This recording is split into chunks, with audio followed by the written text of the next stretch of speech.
Shalom, Hebrews and Shebrews. Welcome to the channel. I am Oilfield Disciple, and we're going to do our daily reading. 2 Samuel chapter 14, and then I'm going to redo Romans chapter 9. Yesterday, for some reason, I don't know, it took all day and into the afternoon to download, or upload, I should say, my the 2 Samuel video to YouTube. Once it had failed and I had to redo it, and then when I did the Romans chapter 9 video, it never would upload. It kept saying failure to load. So hopefully this video here today will upload. I'm just gonna do Romans chapter 9 with this one. Sometimes, I don't know, I had good signal everywhere I was at yesterday. No reason for it not to have been, but I don't know, this has been kind of weird with this YouTube stuff. So, anyway, I'm on days off today, and so there's been plenty of distractions keeping me from getting this video started. But we're going to get her done one way or another. Alright, so yesterday, Absalom had murdered his brother Amnon, or had him killed, for raping his sister. Oh shoot, what was her name? Let me look here. Tamar. Now, you may recognize that name. Tamar is also the daughter-in-law of Judah, who he went and laid with back, where would that have been? Genesis, probably around Genesis 25 or 30, somewhere around in there. And so these are two different women, so don't get too confused. All right. Sorry, y'all, I'm a little bit, I just had a lot going on this morning so far and distracted. I'll try to get her on track here. If you have not subscribed to this channel and you like the content, please go click the subscribe button and the little bell icon next to it, and it'll give you 3 options. Click on the option for all videos. Outside of a few political posts, all my videos are going to be speaking on scripture and following our Father. I did make a video on things to think about when studying scripture the other day. I haven't uploaded it, but I will get it uploaded here in the next, maybe today or sometime tomorrow or the next day, just depending on how the day goes. Hopefully these videos will upload fairly quickly, and that has a whole lot to do with it, because I've noticed that if I try to upload 2 videos at the same time, neither one will upload. They'll always give me an error. I don't know if I'm doing something wrong, or it's just the YouTube algorithms, or what. Alright, 2 Samuel 14 verse 1. And Joab, son of Zeruiah, knew that the heart of the king was towards Absalom. And Joab sent to Tekoa, and brought from there a wise woman, and said to her, Please, pretend to be a mourner, and put on mourning garments, and do not anoint yourself with oil, but act like a woman who has been mourning a long time for the dead. Now, it's common practice in Israel, in some of the Middle East nations, that they have professional mourners. They have people who professionally get paid to go to funerals and whatnot, and wail and cry and scream out for the dead, for several different purposes or reasons. And so, as we look at this is basically what this woman is about to do.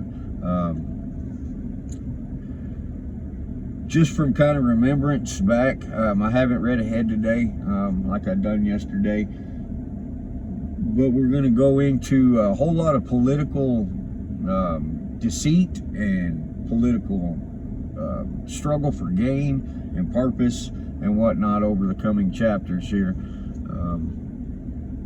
in King David's life, and we're going to see that the spirit that leads and drives people to to corruption and wickedness and evil for political gain or financial gain is nothing new in this culture.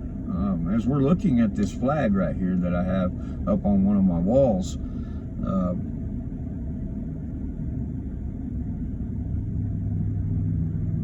the spirit that drives people politically is quite evil and wicked most times.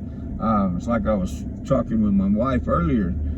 Most people enter into politics with a relative good heart, good intentions, but quickly are overrun by greed and finance, money. 2 Timothy says, for the love of money is the root to all sorts of evil. When people begin shoving money in your pockets and whatnot, it's hard to turn that down. But once somebody puts money in your pocket, then you're at their beck and call. You're at their command. You've sold yourself to that person.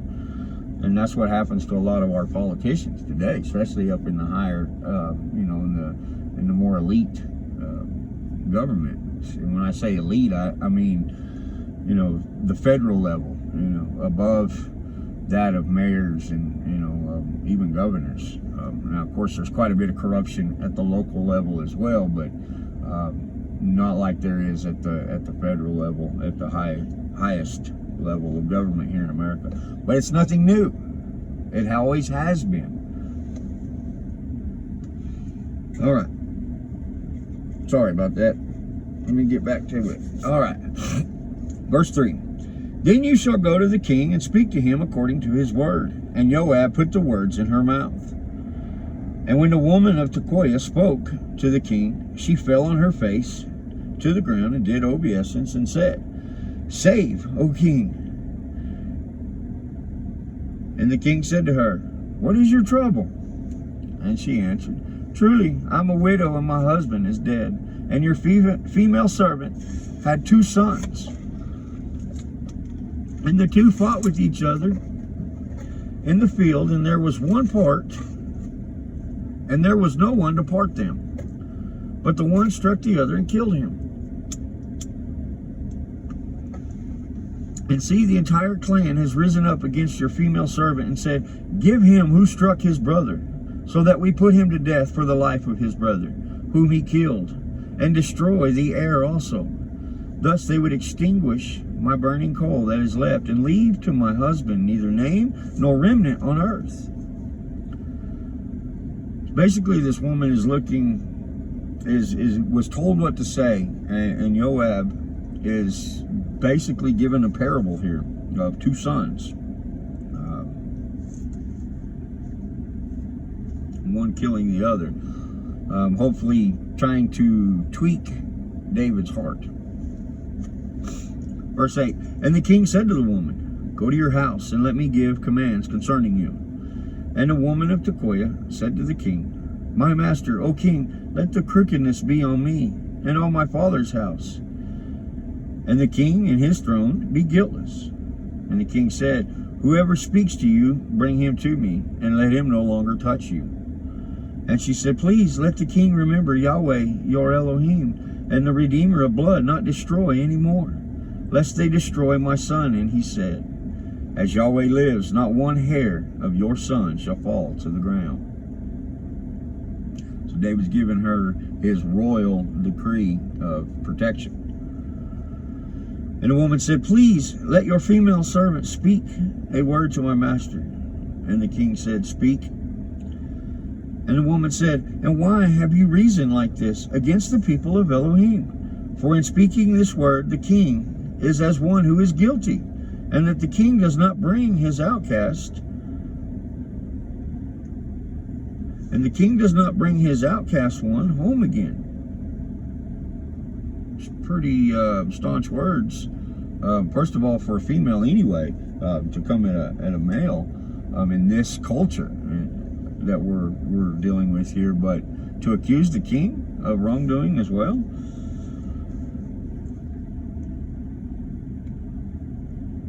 Verse 14, For we shall certainly die and become like water spilt on the ground, which is not gathered up again. Yet Elohim does not take away a life, but shall devise ways so that his outcast ones are not cast out from him. And now I have come to speak this word to my master, the king, because the people have made me afraid. And your female servant said, please let me speak to the king. It could be that the king does what his female servant asks. For the king has listened to deliver his female servant from the hand of the man seeking to destroy me and my son, and together from the inheritance of Elohim. Then your female servant said, please let the word of my master, the king, be comforting. For my master, the king, is as the messenger of Elohim in discerning the good and evil. And Yahweh, your Elohim, is with you. And the king answered and said to the woman, please do not hide from me the matter that I ask you. And the woman said, please let my master, the king, speak. And the king said, is the hand of Joab with you in all this? David ain't too stupid. So he just basically calls her out here. He's like, did Joab put you up to this? Because it sounds pretty familiar here. And the woman answered and said, as your being lives, my master the king, no one turns to the right or to the left from all that my master the king has spoken. For your servant Joab commanded me, and he put all these words in the mouth of your female servant. What rope? Joab, you're fixing to be in trouble, homie. Now remember, Joab is David's brother, and but Joab had a bond with Amnon, because remember, Joab gave Amnon the advice of pretending to be sick to lure his sister Tamar into his bedroom. And so now this woman she just flat out bust dude out. That's what I'm talking about. Verse 20, your servant Joab has done this change to the appearance of the matter. But my master is wise according to the wisdom of a messenger of Elohim to know all that is in the earth. So now we bust dude out. We're in trouble because we kind of went along with the plan, but since you're a female, you can play the part of victim here. And now let's play on the king's pride. Let's try that. Let's lift the king up. You're so wise, O king. You're so smart. I don't even know why I went along with this, basically. Verse 21, and the king said to Joab, see, now you shall do this matter, and go, bring back the young man, Absalom.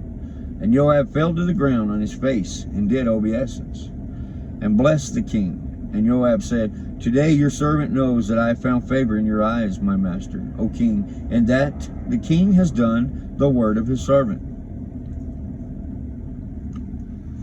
So I'm not sure if David now is playing into Joab's plan to trap him or what. We'll have to keep reading. And Joab rose and went to Geshur and brought Absalom to Jerusalem. And the king said, let him return to his own house, but do not let him see my face. And Absalom went to his own house and did not see the king's face. And in all Israel there was no one who was praised as much as Absalom for his handsomeness. For the sole of his foot to the crown of his head there was no blemish in him. Dude's like Fabio. And when he cut the hair of his head, for it was at every year's end that he cut it because it was heavy on him, when he cut it, he weighed the hair of his head at 200 shekels of the king's weight. And to Absalom were born 3 sons, and 1 daughter, whose name was Tamar. She was a woman of beautiful appearance. And Absalom dwelt in Jerusalem 2 years, and he had not seen the king's face. Then Absalom sent for Joab to send him to the king, but he would not come to him. And he sent him again the second time, but he would not come. And he said to his servants, see, Joab's field is near mine, and he has barley there. Go and set it on fire. And Absalom's servants set the field on fire. Joab rose up and came to the house of Absalom and said to him, "Why have your servants set my field on fire?" And Absalom said to Joab, "Look, I sent to you, saying, 'Come here,' and so that I send to you the king and say, 'Why have I come from Geshur?' It was good for me while I was there, and now let me see the king's face. And if there is any crookedness in me, then you shall put me to death." Joab then went to the king and informed him, and he called for Absalom. And he came to the king and bowed himself on his face to the ground before the king. And the king kissed Absalom.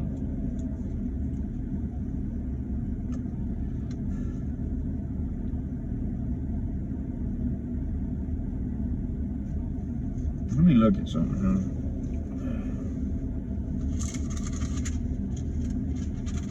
Let's go ahead. I know for some reason I don't want to be wrong on where I'm at here.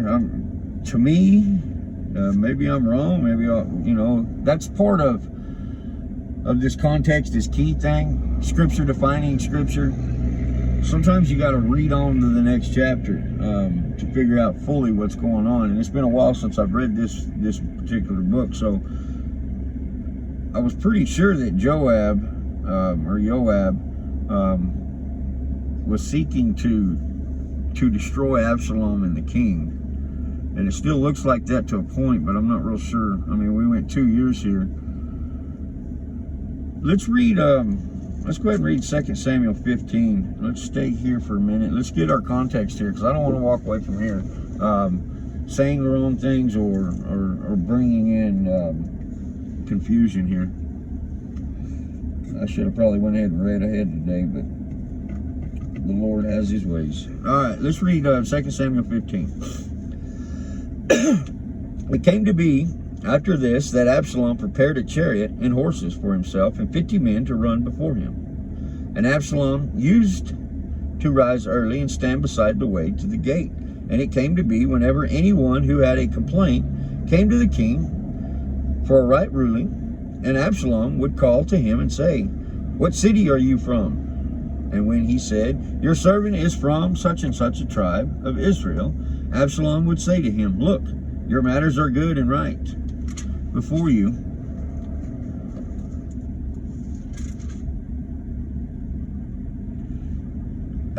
Verse 3, Absalom would say to him, "Look, your matters are good and right, but you have nobody from the king to hear you."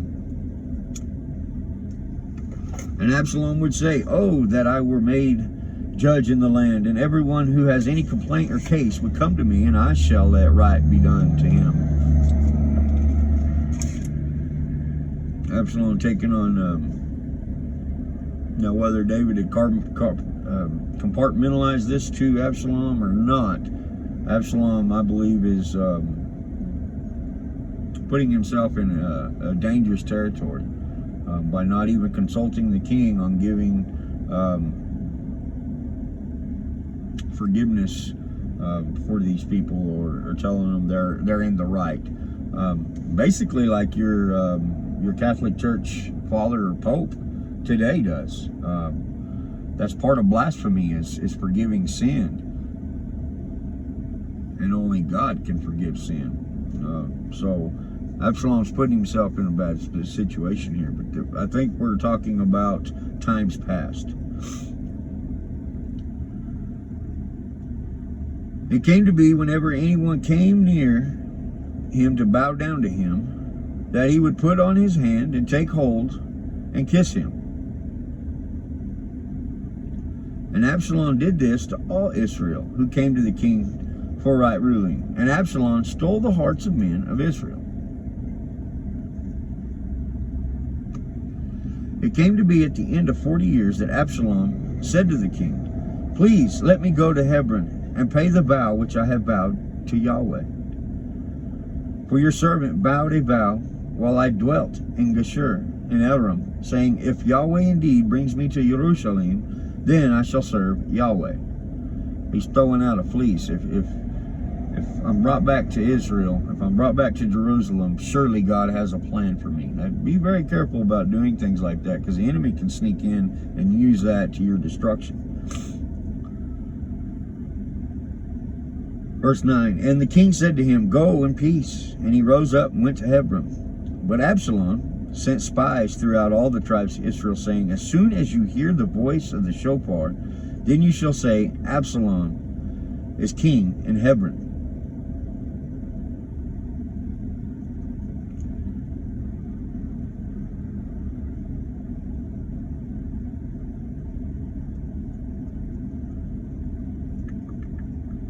I'm just thinking about something here.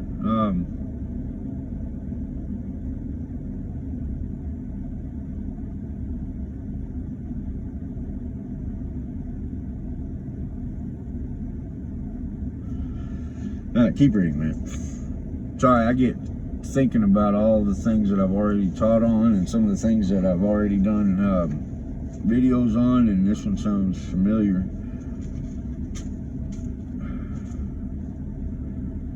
All right, verse 11. And with Absalom went 200 men from Jerusalem who were invited, and they went along unsuspectingly and did not know the matter at all. Absalom also sent for Ahithophel, the Gilonite, counselor of David, from his city, from Gilo, while he gave offerings. And it came to be that the conspiracy became potent, for the people with Absalom kept increasing. Then a messenger came to David, saying, the hearts of the men of Israel are with Absalom. And David said to all his servants who were with him in Jerusalem, rise up, and let us flee, for none of us shall escape from Absalom. Go in haste, lest he overtake us quickly and bring evil upon us. Strike the city with the edge of the sword. And the king's servant said to the king, look, your servant shall do according to all my master the king chooses. And the king went out, and all his household at his feet. But the king left 10 women, concubines, to look after the house. And so the king went out, and all the people at his feet, and they stood still at the last house. And all his servants were passing on at his side, and all the Kerethites, and all the Pelethites, and the Gittites, 600 men had followed him from Gath, and were passing on before the king. And the king said to Ittai, the Gittite, why do you go, you also with us? Turn back and remain with the king. For you are a foreigner and also an exile from your own place. You came yesterday, and I should today make you wander up and down with us? When I am going wherever I'm going, return and take your brothers back. With mercy and truth be with you. And Ittai answered the king and said, as Yahweh lives, and as my master the king lives, in whatever place my master the king is, whatever in death or life, let your servant also be there. Therefore David said to Ittai, go, pass over. And Ittai the Gittite, and all his men, and all the little ones who were with him, passed over. And all the land was weeping with a loud voice, and all the people passing over, and the king himself was passing over the river Kidron, or the Wadi Kidron. It's actually a dry riverbed. Usually when the word wadi is used there, it's dry. Maybe it's seasonal river. It's not a permanent river. And all the people were passing over toward the way of the wilderness. And see, Zadok also came, and all the Levites with him, bearing the ark of the covenant of Elohim. And they set down the ark of Elohim, and Abiathar went up until all the people completed passing over from the city. And the king said to Zadok, take the ark of Elohim back to the city. If I find favor in the eyes of Yahweh, then he shall bring me back and show me both it and his dwelling. But if he says thus, I have not delighted in you, here I am. Let him do to me as seems good in his eyes. And the king said to Zadok the priest, are you not a seer? Are you not a prophet? Return to the city in peace, and your 2 sons with you, Ahimaaz, your son, and Jehonathan, son of Abiathar. See, I am waiting in the desert plains of the wilderness until the word comes from you to inform me. And Zadok and Abiathar took the ark of Elohim back to Jerusalem, and they remained there. And David went up by the ascents of the Mount of Olives, and wept as he went up. And he had his head covered, and went barefoot. And all the people who were with him covered their heads, and went up, weeping as they went up. And David was informed, saying, Ahithophel is among the conspirators with Absalom. And David said, O Yahweh, I pray you, make the counsel of Ahithophel foolish. And it came to be that David came to the summit, where he bowed himself before Elohim, and saw Hushai the Archite coming to meet him with his robe torn and dust on his head. And David said to him, If you pass on with me, then you shall become a burden to me. But if you return to the city and say to Absalom, I am your servant, O king, I am your servant, O sovereign, once servant of your father, but now I'm your servant, then you shall nullify the counsel of Ahithophel for me. Are you not Zadok and Abiathar, the priests, with you there? And it shall be that every matter you hear from the sovereign's house, you should report to Zadok and Abiathar, the priests. And see, there are with them are their two sons, Ahimatites and Zadok's sons, Jehonathan, Abiathar's son. And by them you shall send me every matter you hear. And Hushai, David's friend, went into the city, and Absalom came into Jerusalem. So we got all sorts of issues going on here. David's taking those loyal to him, he's asking them to go be spies and act loyal to Absalom to gain intel. David has went to the wilderness, waiting on the counsel of the Lord.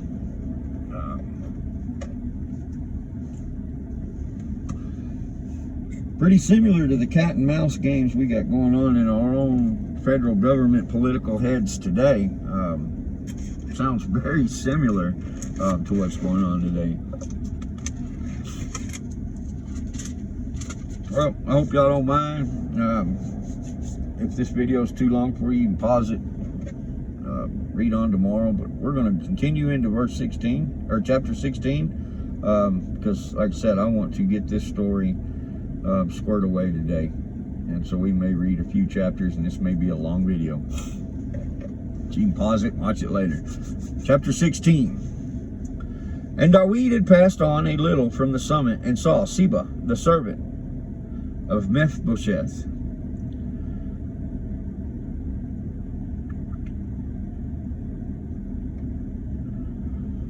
Okay, Ziba, the servant of Mephibosheth. Mephibosheth is the son of Jonathan, and who we'd read back when, I believe it was in chapter 9 or 10, when David had began pouring out mercy on those that either had personally taken care of him or helped him along the way, or whatever reason. And Mephibosheth was actually Jonathan's son, and because of his bond with Jonathan, King Saul's son, Mephibosheth and his servants were given land. They were giving royalty. Mephibosheth himself was given a place at the table with David's sons to be an heir. And so here we are. Let me start again. Verse 1. And David passed on a little from the summit, and saw Ziba, the servant of Mephibosheth, who met him with a couple of saddled donkeys, and on them 200 loaves, and 100 cakes of raisins, and 100 summer fruit, and a skin of wine. And the king said to Ziba, Why do you have these? And Ziba said, The donkeys are for the king's household to ride on, and the bread and summer fruit for the young men to eat, and wine for the wearied to drink in the wilderness. And the king said, And where is the son of your master? And Ziba said to the king, See, he remains in Jerusalem, for he said, Today the house of Jerusalem For today the house of Israel is going to return to the king of my father, to me. Uh-oh, double cross. And the king said to Siba, see, all that belongs to Mephibosheth is yours. And Siba said, I have bowed myself. Let me find favor in your eyes, my master, O king. And when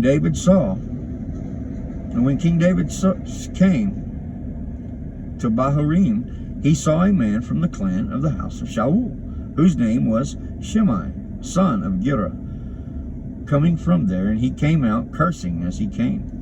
And he pelted with stones David and all his servants of King David, and all the people, and all the mighty men were on his right and on his left. And this is what Shema said to the cursing. This is what Shema said as he cursed. Get out, O man of blood and man of Belial. Yahweh has brought upon you all the blood of the house of Shaul, in whose place you have reigned. And Yahweh has given the reign into the hand of Absalom, your son. And see, you are in your own evil, for you are a man of blood. And Abishai, son of Zeruiah, said to the king, why should this dead dog curse my master the king? Please let me pass over and take off his head. And the king said, what have I to do with you, you son of Zeruiah? For let him curse, even because Yahweh has said to him, curse David. And who should say, why did you do that? And David said to Abishai and all his servants, see how my son, who came from my own body, seeks my life, and how much more now the Benjamin. Leave him alone and let him curse, for Yahweh has spoken to him. If so be, Yahweh does look on my affliction, and Yahweh shall return good to me for his cursing today. And as David and his men went in the way, Shimei walked alongside him on the hillside and cursed as he went, and threw stones at him and kicked up dust. Similar to the story in the garden, when Peter cuts off the, Malchus's ear, the servant of the high priest. And Jesus tells Peter to holster your sword. We're not doing this today. This is not what this is about. And so, kind of this is a foreshadowing of that.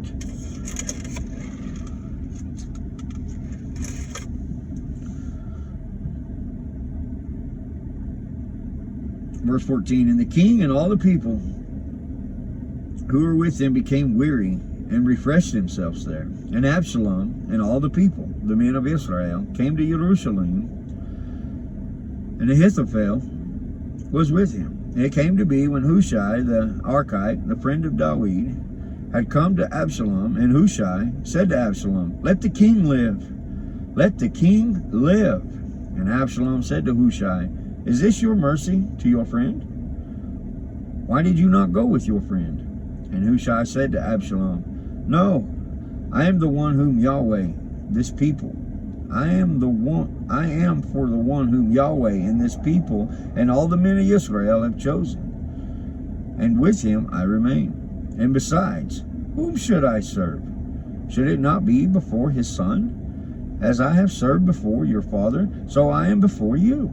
And Absalom said to Ahithophel, give your advice. What should we do? And Ahithophel said to Absalom, go to your father's concubines. Go into your father's concubines, whom he has left, to look after the house. And all Israel shall hear that you have made yourself a stench to your father, and the hands of all who are with you shall be strong. And so they pitched the tent of Absalom on the top of the house, and Absalom went into his father's concubines before the eyes of all Israel. Now the advice Ahithophel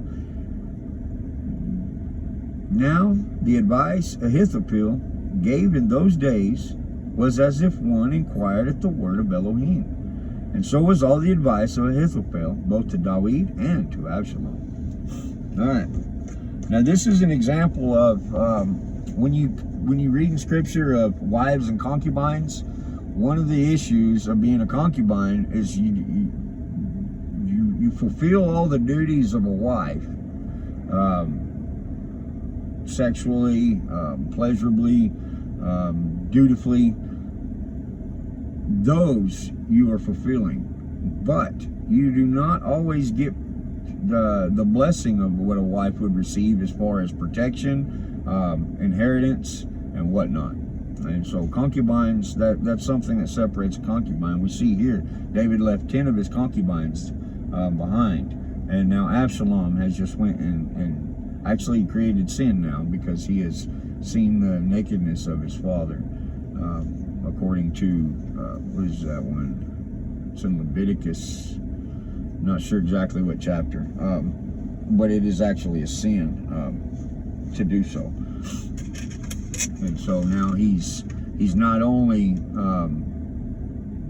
doing shameful acts in Israel to shame his father, but he's actually sinning now.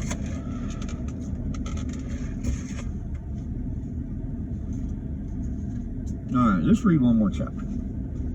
It's kind of interesting.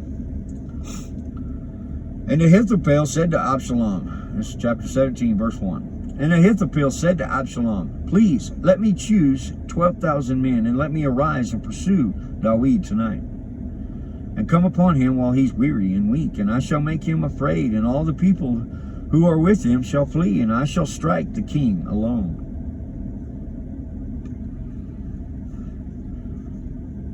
Remember, Ahithophel is a spy, but he's coming into good graces with Absalom by the advice he's given, and now he's asking, let me go kill this dude for you. And so imagine we're fixing to see where Ahithophel is fixing to tell David what's going on. Verse 3, and bring back all the people to you. When all return except the man whom you seek, all the people should be at peace. And the saying pleased Absalom and all the elders of Israel. But Absalom said, now call Hushai the Archite also, and let us hear what he says. And Hushai came to Absalom, and Absalom spoke to him, saying, Ahithophel has spoken according to this word. Should we do as he says? If not, speak up. And Hushai said to Absalom, the advice that Ahithophel has given is not good at this time. And Hushai said, you know your father and his men, that they are mighty men, and they are as bitter in being as a bear robbed of her cubs in the field, and your father is a man of battle, and would not spend the night with the people. See, by now he is in hiding in some pit or in some place, and it shall be when some of them fall at first, that whoever hears shall say, there has been a slaughtering among the people who are following Absalom. And even he who is brave, whose heart is like the heart of a lion, who would utterly melt for all Israel, knows that your father's a mighty man, and those who are with him brave men. I advise, let all Israel without fail be gathered to you, from Dan to Beersheba, as numerous as the sand by the sea, and that you yourself go to battle. And we shall come upon him in some place where he is found, and fall on him as the dew falls on the ground, and there shall be left of him and of all the men with him not one, not even one. And if he withdraws to the city, then all Israel shall bring ropes in that city, and we shall put it into the wadi, until there is not one small stone found there.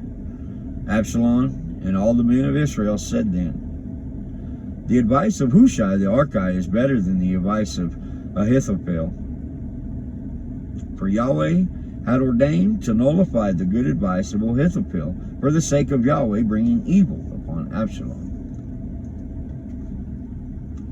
Hushai then said to Zadok and to Abiathar the priest, Ahithophel has advised Absalom and the elders of Israel such and such, but I advise so and so. In other words, he's recounting the story we just read to the priests without going through all that.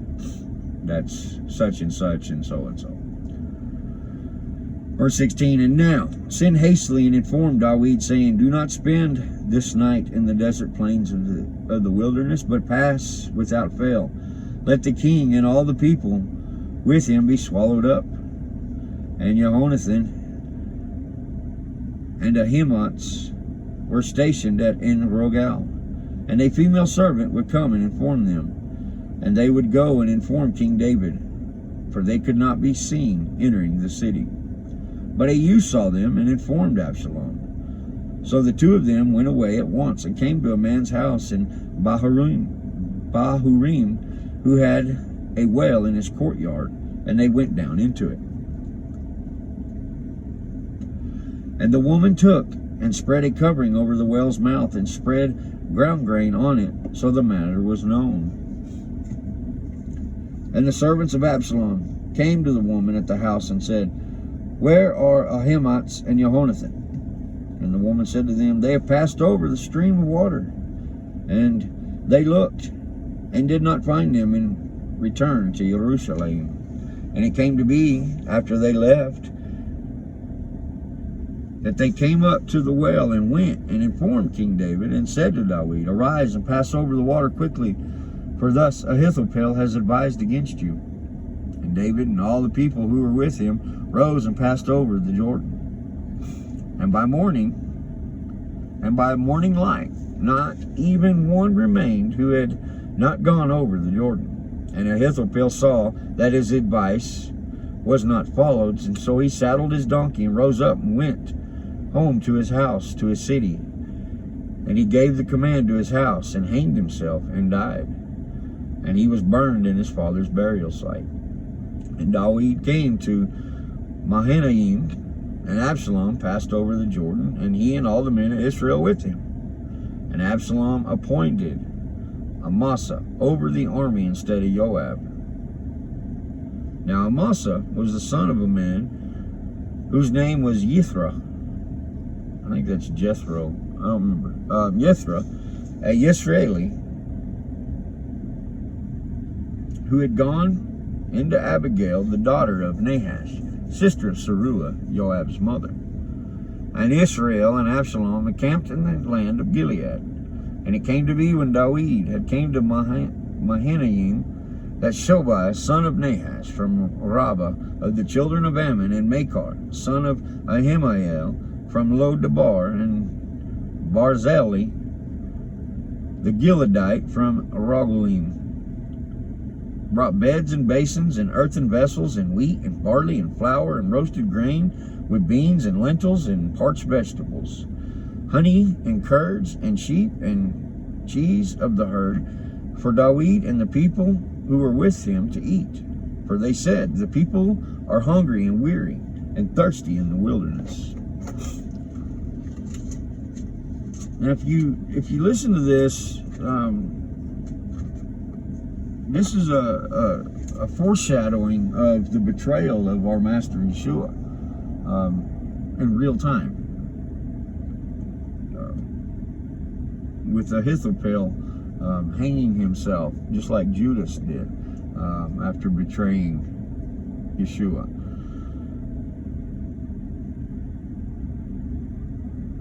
I'll get my video uploaded later on how I read the Bible, how I study the Bible. A lot of times, it's like from where we began reading at the beginning of this video till now, the deceit and the beguile and stabbing each other in the back can get quite confusing here, without going and diligently seeking out and studying verse by verse here, and going back and rereading, you can get confused, and it can even appear to be this way when it's really the other way. And so, as we've been reading, the deceit is bonkers. No different than what we're walking in and living in real time here in this culture today. From politics to church, religion, social, economic, all of that, a complete scandal and backstabbing and wickedness. But one of my favorite parts about reading the scriptures of the Old Testament, the Torah and the Tanakh, is I can see the gospel of our Master Yeshua through the lives of these men that the Old Testament speaks on over and over again, even to the point of actually physical Yeshua being in certain events and accounts that we read about. And so those who say that the Old Testament's done away with or of no value to us really aren't seeking Yahweh. They're seeking their own pleasures. Those who say that really don't understand who God really is to begin with, nor do they want to. There's so much power and authority in the scriptures from the Old Testament, of the Torah and the Tanakh and the prophets and the books of wisdom, that we can, as we read that, the magnificence and glory of Yahweh, that His word is true and faithful. And there ain't no writer today in Hollywood, Stephen King, M. Night Shyamalan, all of them put together could write a script the way that Scripture unfolds before our very eyes, from Genesis to Revelation. The twists and the turns. I'm going to continue on here. Yeah, like I said, I know this video is long, but this is interesting to me. And not only is it foreshadowing the coming Messiah, Yeshua, not only is there twists and turns and plot thickening and all of this, but it actually correlates with what we're going through in our own time today with the government. That you look at all this information that's out there, some true, some false information, some disinformation, facts and fallacies, and about the time you think you got a grasp on it, you start over, go back to erase the chalkboard and start over again, because the wickedness that the enemy has sowed spiritually and physically truly describes Genesis chapter 3 when it says that Nahash, that Satan, is more crafty than all the beasts of the field and patient. The patient of these lying, wicked deceivers in our own government today is uncanny. And as we look back through history, it's easy to kind of see the plot form and see plans devised and plans fulfilled and succeeded and failed and whatnot. But in real time, as you're going through it now, you need the next chapter, because you can't figure it out till you read the next chapter. And that next chapter is next week, next month, next year, next decade. And so I hope y'all are with me here so far. I hope your mind is tracking where we're at. If not, go back, rewatch the video, shoot me an email, comment in the comments,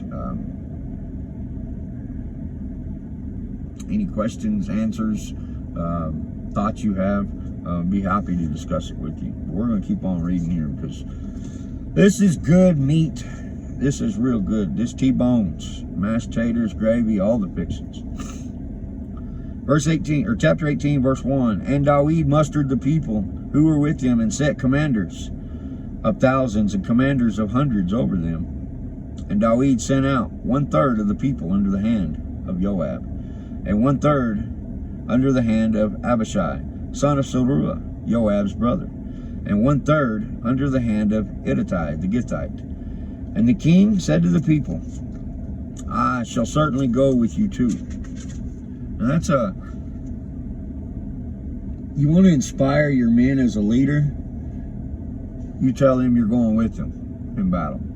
You tell them you're going to walk it out with them. A good leader will do so. wicked leader will point his finger. Verse 3. But the people answered, do not go out, for if we flee away, they would not set heart upon us. Even if half of us die, they would not set heart upon us. For now 10,000 are like us. Therefore it is better for you to support us from the city.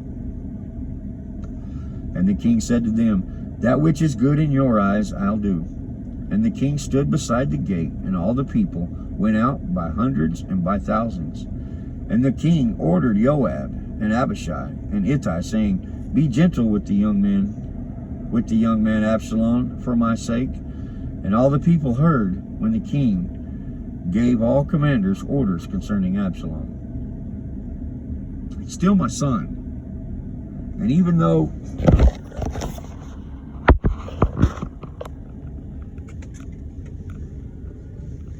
I gotta plug in here, sorry y'all.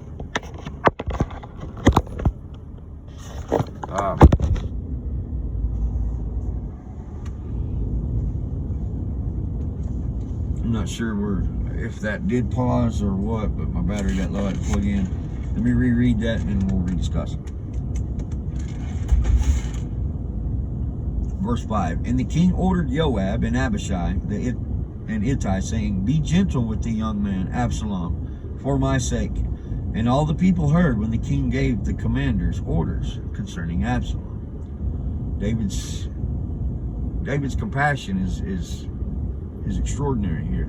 He's like, even though his dude is trying to overthrow me and my kingdom, even though he's plotted out wickedness against me, he's still my son and I love him. So be gentle with him.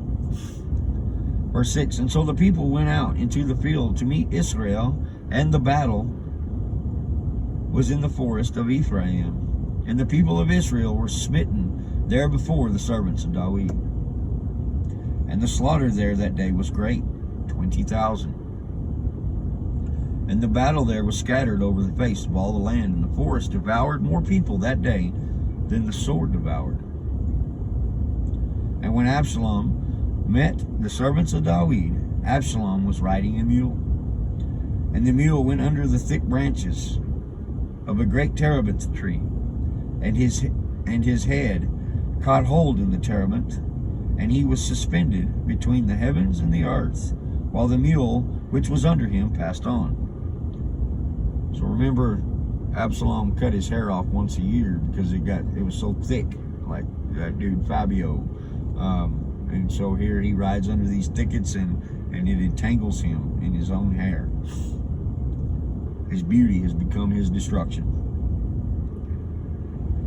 And a certain man saw it and informed Joab and said, look, I saw Absalom hanging in a terebinth tree.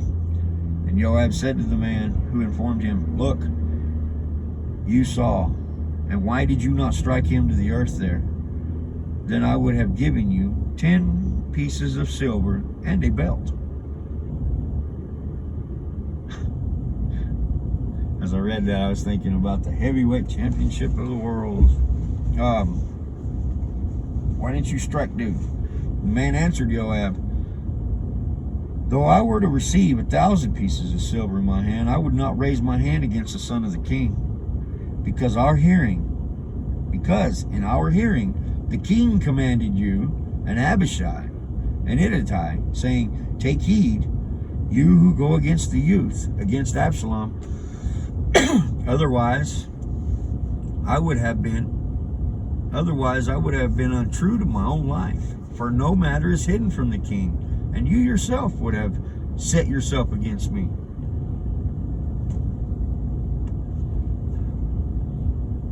And Joab said, let me not waste time here with you. And he took 3 spears in his hand and thrust them through Absalom's heart, while he was still alive in the midst of the terebinth tree. And 10 young men who bore Joab's armor went around and struck Absalom and put him to death. And Joab blew with the shofar, and the people returned from pursuing Israel. And Joab had held the people back. And they took Absalom and threw him into a large pit in the forest, and heaped a large pile of stones on him. And all Israel fled, each one to his own tent. And Absalom in his lifetime had taken and set up a monument for himself, which is in the king's valley. For he said, I have no son to keep my name in remembrance. And he called the monument after his own name. And to this day it is called Absalom's monument.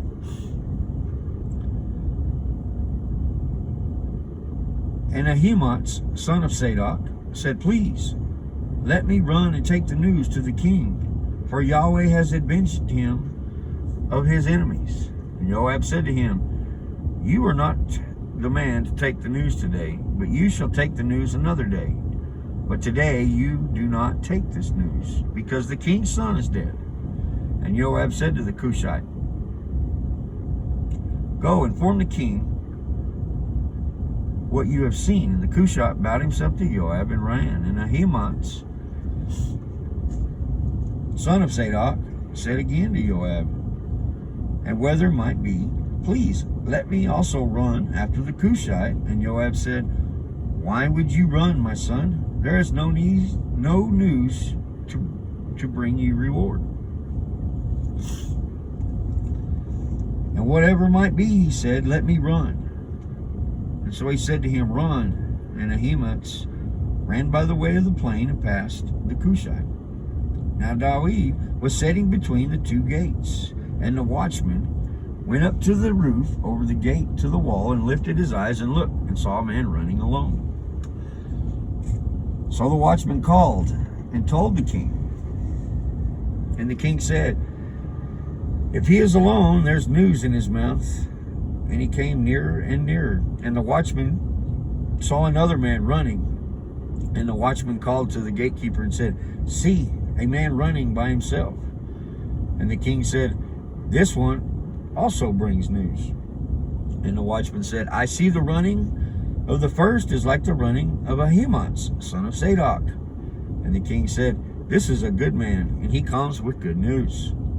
And Ahimaaz called out and said to the king, Peace. Then he bowed down with his face to the earth before the king and said, Blessed be Yahweh, your Elohim, who has surrendered the men who raised their hand against my master, the king.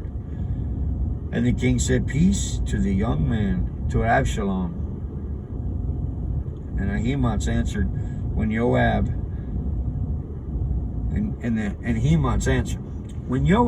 sent the king's servants and me, your servant, I saw a great crowd, but I did not know why. And the king said, Turn aside and stand here. And he turned aside and stood still. And see, the Cushite came. And the Cushite said, Receive news, my master, the king. For Yahweh has avenged you this day of all those who rose against you. And the king said to the Cushite, Peace to the young man, to Absalom.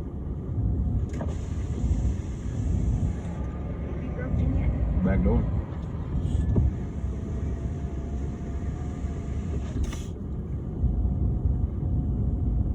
And the Cushite, verse 31. And the Cushite came, and the Cushite said, Receive news, my master the king, for Yahweh has avenged you this day, of all those who rose against you. And the king said to the Cushite, Peace to the young man, to Absalom. And the Cushite answered, Let the enemies of my master the king, and all who rise against you for evil, be as that young man is. And the king was shaken, and went up to the room over the gate and wept.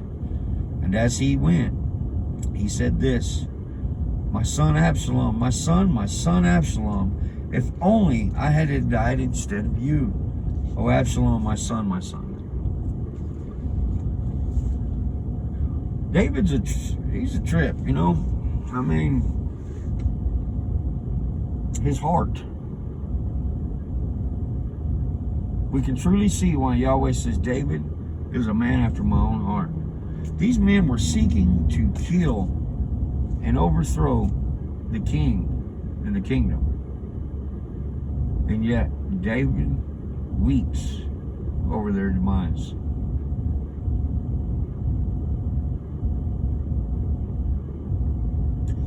Our Lord feels the same way about us. We seek to destroy him. We seek we seek our own pleasure over that of over Yahweh. And in all that, Yahweh still loves us. It's amazing to me.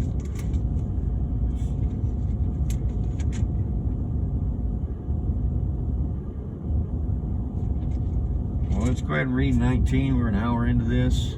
I love it. Like I said earlier, if you can't do an hour with the Father, you might want to question whether you seek the Father. Do you want what Yahweh has for you? Or do you seek Yahweh for who He is? 19:1. It was reported to Joab, see, the king is weeping and mourning for Absalom. And so the deliverance that day was turned into mourning for all the people. For the people heard that day saying, the king has been grieved for his son. And the people stole back into the city that day, as the people who are ashamed steal away when they flee in battle.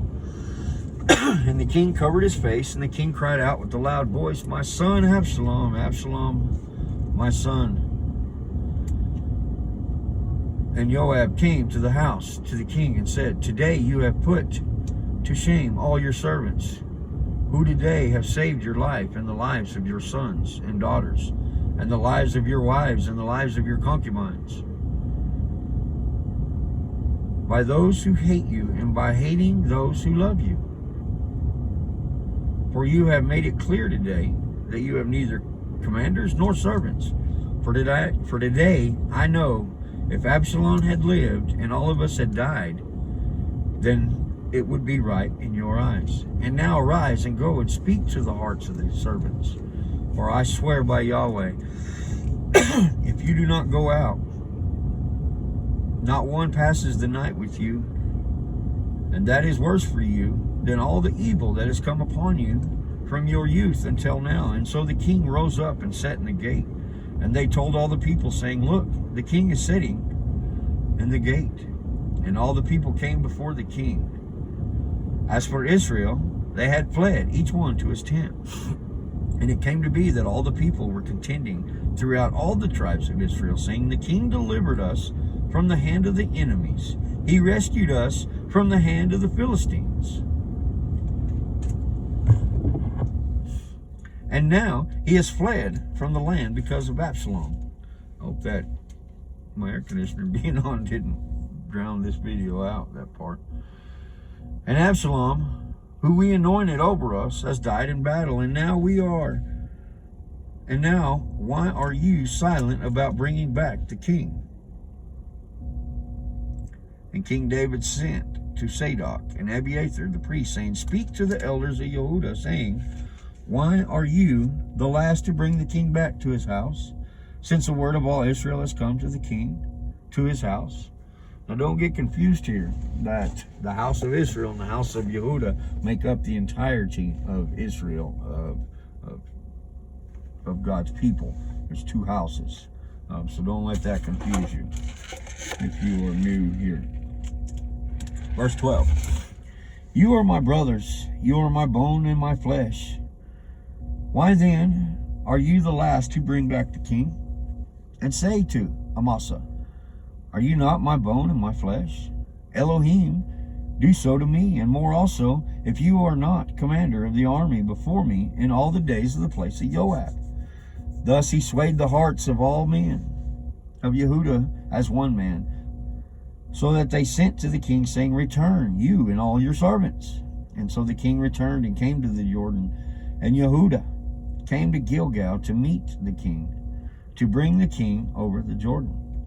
And Shimei, son of Gera, a Benjamite, who was from Bahurim, hastened and came down with the men of Yehudah to meet King David. And with him were 1,000 men of Benjamin, and Seba, the servant of the house of Shaul, and his 15 sons, and his 20 servants with him, and they rushed over the Jordan before the king.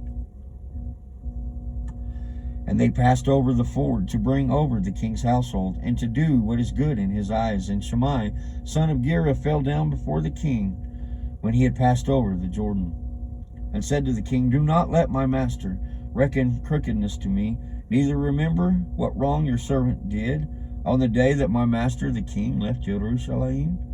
that the king should take it to heart?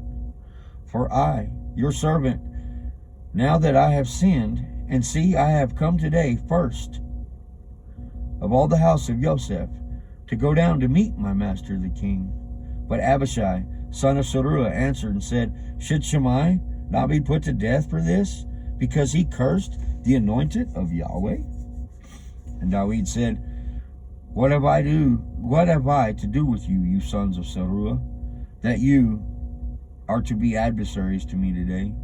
Should any man be put to death in Israel today? For do I not know that I'm king over Israel today? So the king said to Shimei, you do not die. And the king swore to him. All right, let me pause right there. That is the example of Yahweh and his mercy and grace for us today.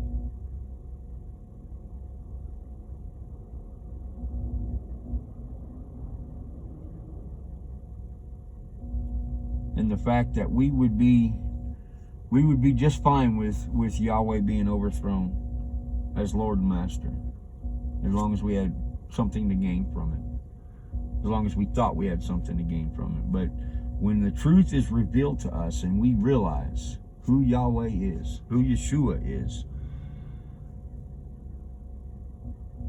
this begging for mercy, this repentance that we're seeing here towards David, that yeah, we were all for Absalom, but since we see the truth now, can you not kill us?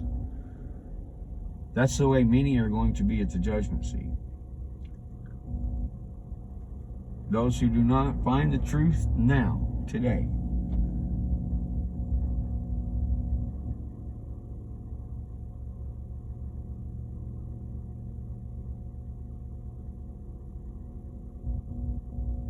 The mercy of God is it's amazing to me. Just like we're seeing here with King David, that through betrayal and deceit and lies and death and murder and rage and anger of the people, he still has mercy in his heart. He still has compassion and love in his heart. But yet, we today will outcast a family member, will outcast our neighbor because something as simple as he owes me $10, or he broke my lawnmower, or he said something bad about me. Big whoop. I'm not saying be walked over. I'm saying learn to be compassionate and have mercy in your heart. I speak to myself on this because if I'm not careful, I will seek vengeance myself for those that I see that wrong me. Verse 24. And Mephibosheth, son of Shaul, came down to meet the king. And he had not attended to his feet, nor trimmed his mustache, nor washed his garments, from the day the king went away until the day he came back in peace. And it came to be, when he had come to Jerusalem to meet the king, that the king said to him, Why did you not go with me, Mephibosheth? He answered, My master, O king, my servant deceived me. For your servant said, I am saddling a donkey for myself to ride and to go to the king, because your servant is lame. And he spoke slander against your servant to my master the king. But my master the king is as a messenger of Elohim. Therefore, do what is good in your eyes. Let's try a little flattery here. For all of my father's house were but dead men before my master the king. Yet you set your servant among those who eat at your own table. Therefore, what right have I still to cry out any more to the king? And the king said to him, Why do you speak any more of your matters? I have said, you and Seba share the land. And Mephibosheth said to the king, Rather let him take it all, since my master the king has come back in peace to his own house. And Barzillai, the Gileadite, came down from Merogalium and passed over the Jordan with the king and sent him on his way over the Jordan. And Barzillai was a very aged man, 80 years old, and he sustained the king while he was dwelling at Mahanaim, for he was a very rich man. And the king said to Barzillai, pass over with me.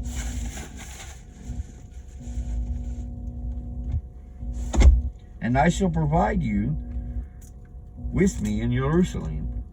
But Barzillai said to the king, how many are the days of my life that I should go up with the king to Jerusalem? I am now 80 years old. Do I discern between good and evil? Does your servant taste what I eat or what I drink? Do I still hear the voice of singing men and singing women? Why then should your servant be a further burden to my master the king? Your servant would only pass over the Jordan with the king for a short distance, and why should the king repay me with such reward? Please let your servant turn back again to die in my own city, near the burial site of my father and mother. But here is your servant Kimham. Let him pass over with my master the king, and do for him what is good in your eyes. And the king answered, Kimham is passing over with me, and let me do to him what is good in your eyes. Now whatever you choose of me, I do for you. And then all the people went over the Jordan. And when the king had passed over, the king kissed Barzillai and blessed him, and returned to his own place.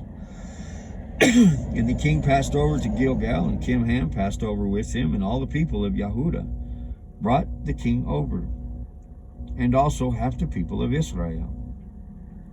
And see, all the men of Israel were coming to the king, and they said to the king, why have our brothers, the men of Yehudah, stolen you away and brought the king and his household and all of David's men with him over the Jordan? And all the men of Yehudah answered the men of Israel, because the king is our relative. And why are you displeased over this matter? Have we all eaten at the king's cost? Or has he given us any gift? And the men of Israel answered the men of Yehudah and said, we have 10 parts in the king, and in David too. We have more than you. Why then did you despise us? Was it our advice at first to bring back the king? But the words of the men of Yehudah were harsher than the words of the men of Israel.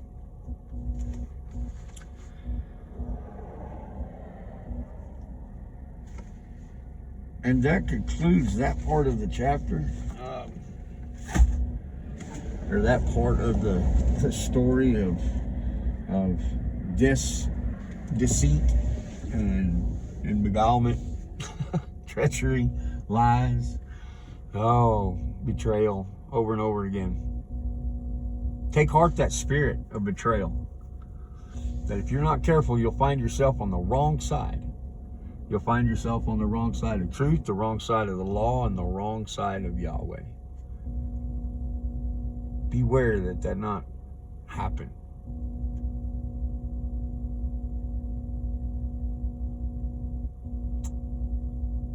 Beware as we come into these more and more trying times. We've been blessed in this nation not to fear for our lives when it comes to believing in Yahweh, to walking in the ways of our Master Yeshua. But the time is coming when we will. The time is coming when we will be put to the test. If not us, our children or grandchildren. That's a fact. Because the spirit that we just read about is the same spirit that still dwells today of Jezebel, Absalom, and as wicked as those are, they're nothing compared to the wicked and evil plans of our enemy, Satan. And he's crafty.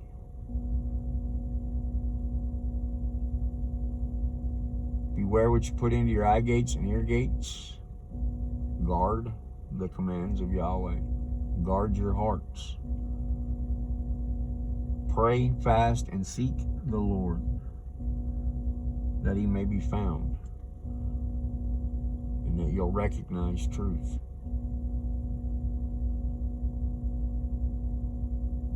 Don't find yourself on the wrong side of Yahweh.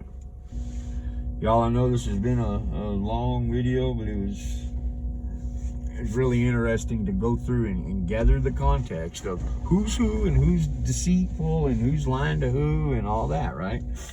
And sometimes you have to do that when reading scripture. Depending on how long this one takes to upload, if it takes all night, I won't get my other video posted today about how I look at scripture and study the Bible and whatnot. But if this one will upload fairly quickly, then I'll turn around and I'll upload the next one. But this one ought to give you enough to chew on for a minute. And as far as Romans 9 goes, like I said, it wouldn't upload yesterday.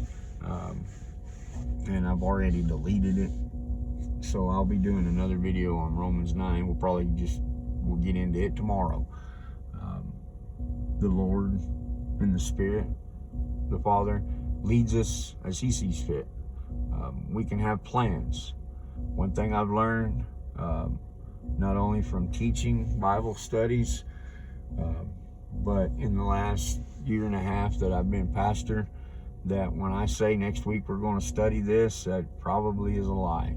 Not on purpose, not intentionally, but the Spirit has other plans, and I just haven't been privy to them yet.